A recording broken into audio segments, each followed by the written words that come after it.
Well, guys, we're back out in our garden this morning harvesting stuff, and just as I suspected, another disappointment here in plants that we purchased. We were in town at a local store, and I saw the Arkansas Traveler tomatoes in a little 3-pack from Bonnie Plants. And I told Wanda, I said, you know, that's an heirloom. I said, we might already get those 3 tomato plants and isolate them on our property and just save seed from them. Well, we planted them here, and 2 of them come up here, and they're doing really, really pretty, but one of them here never did get any taller than this. And I told Wanda, I said, now something's not right here, because this is a determinate, and the Arkansas Traveler is an indeterminate. I said, wait a minute. I look down here, and I look at this. This is not an Arkansas Traveler tomato. This is an heirloom tomato, but it evidently is not the Arkansas Traveler, or this is the Arkansas Traveler, and the others are not. 2 totally different types of tomatoes here, guys. Once again, we went to a local place to try to get something that's supposed to be the same, and there's only 3 plants in a cup, and one of them's different. So now, we have a couple of choices we can make here. If we're going to save seed, we got to take every tomato off of everything here and throw it away. Pull this plant up, or if that's the Arkansas Traveler, pull these 2 up and get rid of them, or just keep the tomatoes off of all of them and not save any seed. Once again, another year will be gone by. We did not get to save seed. And see, this is what's so disappointing. Most people have no clue. And a lot of people go, well, I'm going to save my seed anyway.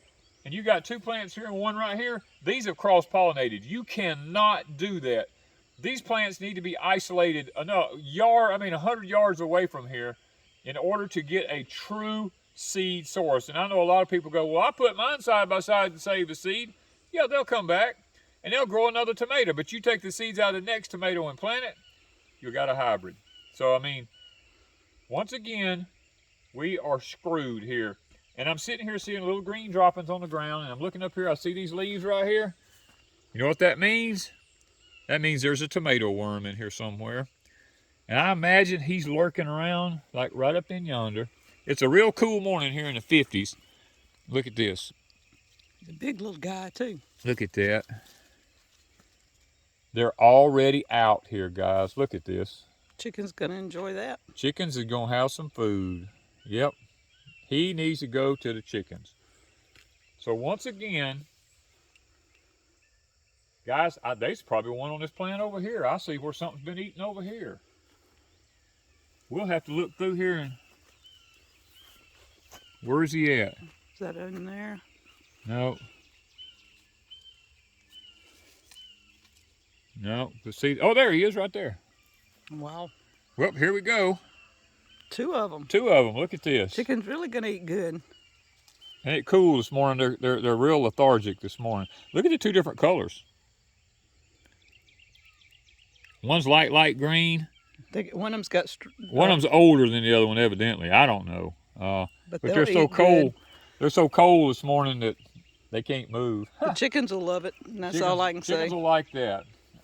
Yeah, that's why you got to stay on top of this. If you come out early in the morning, see the sun ain't even come up yet. It ain't even, look, see there's the time in the morning, and we done been moving hay this morning. That's the time this morning, guys. We done moved hay, fed cows, picked okra, picked squash, done tomatoes. And the sun ain't up yet. And the sun ain't even up yet. If you're going to do stuff on the garden, this is the time of the morning you do it. And this morning it's like 55 degrees out here this morning. Really, really nice. These worms are not cold. They're not even moving. This is the first 50 morning we've had in, what, a couple months? And over probably a month and a half, the first morning we've had in the 50s, yeah. And over here is giant blackberries down here. So let's go check them out. All right, here, we've got some blackberries here this morning. It's nice. So what's wrong with our plant here? Just hot? No, it's just old. It's just dying. I mean, the new is... coming out. The new's coming out. This is the old stock. See how the new stuff is? I done pruned the top of it back, and it's done starting to branch out again. But you can see the old stuff down here. The berries come on the 2nd-year cane on these. These are the Freedoms? Oh, no. These ain't Freedoms. These are Arkansas Travelers. Look at this.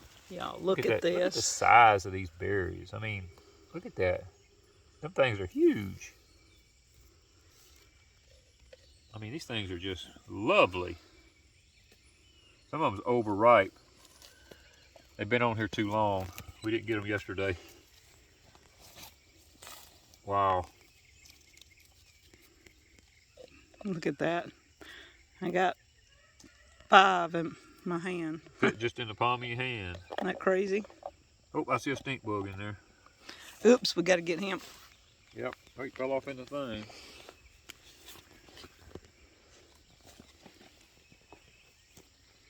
I don't know where he went, but I seen him in there crawling around. There he is. Or one of them anyway. Yeah, we don't need them. So it's stink bug season, right? Yep, it's a cycle for them right now. It's going to last for another probably 20 days. And guess what this is in between his feet that he didn't step in? Yeah, you have to keep your eyes open when you're walking in the south. That's a fire ant bed. If I step in this thing like that, now it's not hot, it's cold right now. They're not going to come up this morning at cold. Oh, yeah, they Oh, are. they are. They might. Yeah, the ground's still warm. Those things will eat you up that fast if you step in it and not pay any attention. And see, it just looks like dirt on the ground to the average person. Yeah. When you live in the south, your subconscious just picks them up. You eating our berries? Well, I got to make sure that that they're actually edible. So this is our apple tree behind you. You want to explain this apple tree? Well, It's amazing.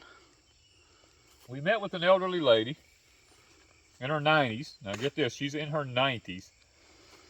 And she, it was funny, she kept telling us, she says, and she's real crippled and her back was over like this and she was on a cane.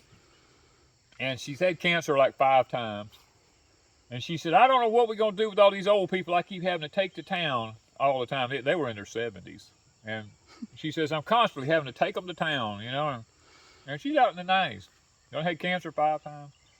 But Anyway, she took care of everybody. She took care of everybody. But anyway, she was a world of wisdom when it come to plants. She was telling me, she said, there's a one day in the year that you can cut the limb off of an apple tree if you do it the right way, cut it off at the right angle, and you dig a post hole in the ground, and you put gravel in the bottom of it, and you put raw green grass in there, and some good compost on it, and she said, take that long apple, like this long right here, like 3 feet long right here, 1 year growth, and she said, take your knife and scrape the end of it where you cut that long end angle on it, and shove that thing down through that compost until it hits that gravel down in there, and water that sucker in to a water stand on top of the ground right there. And she said, if you do it on the day of the year that I tell you, it will grow and make an apple tree. She says, you do it any other day, it will die. So We wrote the day down. It was September something. It was September the 21st that year. It changes every year. It was the 21st that year.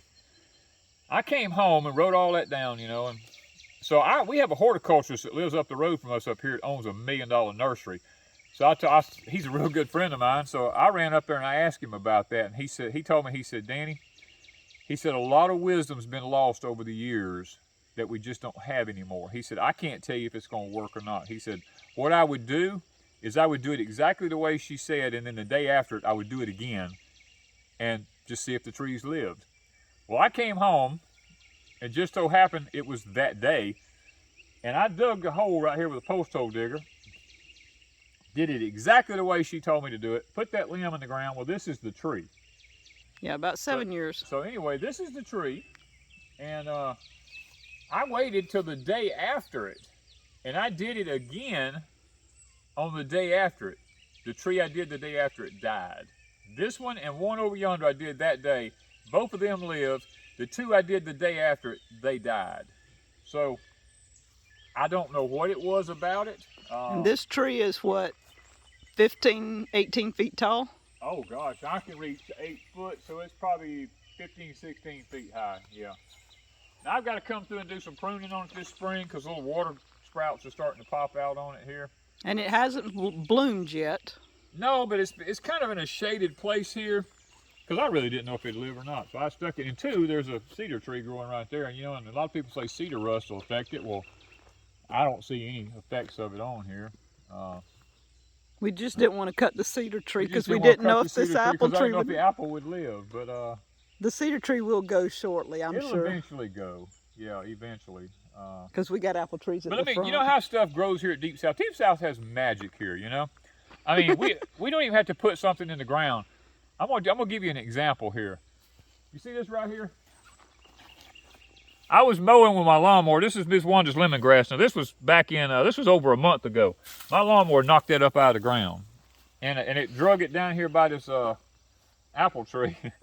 And look at it. It ain't even in the ground. It's plumb dried up. And look at it. It's starting to grow. Starting to grow. So I got to plant lemongrass. You got to plant lemongrass. Look at that. You can't even kill stuff here at Deep South Homestead. I mean, I thought it was gonna die. Well, guys, this is Miss Wanda's lemongrass here. It's coming up this spring, doing wonderful. She replanted it this winter, went through there and re-stubbled some of it in the ground because it had got such big clumps, and she's kind of spaced them out a little bit and took some in other places, and now we've got this pretty lemongrass growing again for making, you know, if you want to make tea or that is the most intense lemon taste that there is. I love it. It's just good. Anyway, guys, before I stop here, I got to get back busy this morning. We got a track hoe here doing some work for us, and he's going to be here in a few minutes, and I got to get all my morning chores done. I just want to remind you, even when you go buy plants, you can't get anything anymore that's right. You know, it just irritates me that even something as simple as 3 tomato plants in a cup is not all the same seed. So even your seed companies like Bonnie Plants is screwing up the seed saving. So guys, I got to get busy. There's our blue jays behind you. Yeah, we got blue jays everywhere. I mean, they almost like attacked y'all yesterday. Me and Lance was out yesterday. We were looking at with the track hoe. We were looking at doing some work, and like 8 of them flew right up in our face and just started squawking all around our face, and then they just flew away. And he said, "What was that?" I said, "I don't know." He said, "Man, it's like the movie The Birds, you know." We were just being attacked. I told him I was looking for a baby on the ground or something. It was all clear where we've been running the track hoe and everything. And I told him, I said, "Dude, I have no clue." I said, "These birds just on a trip or something. I don't know."